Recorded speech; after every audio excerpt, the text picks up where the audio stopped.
ಕಾರ್ಕಳದ ಸರ್ವಜ್ಞ ವೃತ್ತದಿಂದ ನಕರೆ ಕಡೆಗೆ ತೆರಳುವ ರಸ್ತೆಯಲ್ಲಿ ಟಾಟಾ ಎಸಿ ಟೆಂಪೋ ಕಾರಿಗೆ ಡಿಕ್ಕಿ ಹೊಡೆದ ಪರಿಣಾಮ ಪತ್ರಕರ್ತ ಬಾಲಕೃಷ್ಣ ಭೀಮಗುಳಿ ಅವರು ಪ್ರಾಣಾಪಾಯದಿಂದ ಪಾರಾದ ಘಟನೆ ಗುರುವಾರ ನಡೆದಿದೆ. ಕಾರ್ಕಳ ತಾಲೂಕು ಕಾರ್ಯನಿರತ ಪತ್ರಕರ್ತರ ಸಂಘದ ವತಿಯಿಂದ ಕ್ರಿಯೇಟಿವ್ ಕಾಲೇಜಿನಲ್ಲಿ ಪತ್ರಿಕಾ ದಿನಾಚರಣೆ ಕಾರ್ಯಕ್ರಮ ನಡೆದಿತ್ತು.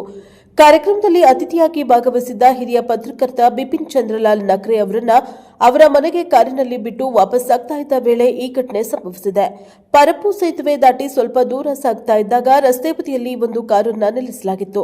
ಇದೇ ವೇಳೆ ಎದುರು ದಿಕ್ಕಿನಿಂದ ಅತಿ ವೇಗದಲ್ಲಿ ಬಂದ Sridevi furnitures Tata AC tempo ನಿಯಂತ್ರಣ ತಪ್ಪಿ ಭೀಮಗುಳಿ ಅವರ ಕಾರಿಗೆ ಡಿಕ್ಕಿ ಹೊಡೆದಿದೆ. ಡಿಕ್ಕಿಯ ರಭಸಕ್ಕೆ ಕಾರು ರಸ್ತೆ ಪಕ್ಕದ ಕಮರಿಗೆ ಜಾರಿದ್ದು ಚಾಲಕನ ಬದಿಯ ಭಾಗ ಸಂಪೂರ್ಣ ನುಜ್ಜುಗುಜ್ಜಾಗಿದೆ.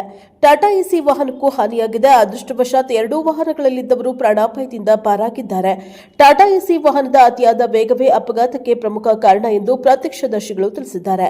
ಇದೇ ಸ್ಥಳದಲ್ಲಿ ರಸ್ತೆ ಬದಿಯಲ್ಲಿ ಅಸುರಕ್ಷಿತವಾಗಿ ಕಾರೊಂದನ್ನು ನಿಲ್ಲಿಸುವ ಪ್ರವೃತ್ತಿಯಿಂದ ಸಂಚಾರಕ್ಕೆ ಅಡಚಣೆ ಉಂಟಾಗುತ್ತಿದ್ದು, ಈ ವಾಹನ ಸವಾರರ ವಿರುದ್ಧ ಪೊಲೀಸರು ಕಠಿಣ ಕ್ರಮ ಕೈಗೊಳ್ಳಬೇಕು ಎಂದು ಸ್ಥಳೀಯರು ಆಗ್ರಹಿಸಿದ್ದಾರೆ. ಇದಲ್ಲದೆ ಶ್ರೀದೇವಿ ಫರ್ನಿಚರ್ ಮಾಲೀಕತ್ವದ ಟಾಟಾ ಎಸಿ ಟೆಂಪೋವನ್ನು ಚಾಲಕ ಅತಿವೇಗದಲ್ಲಿ ಚಲಾಯಿಸುತ್ತಿರುವ ಬಗ್ಗೆ ಈ ದೂರುಗಳು ಕೇಳಿಬಂದಿವೆ. Bureau report Arun, Prajabhava TV, Karkala.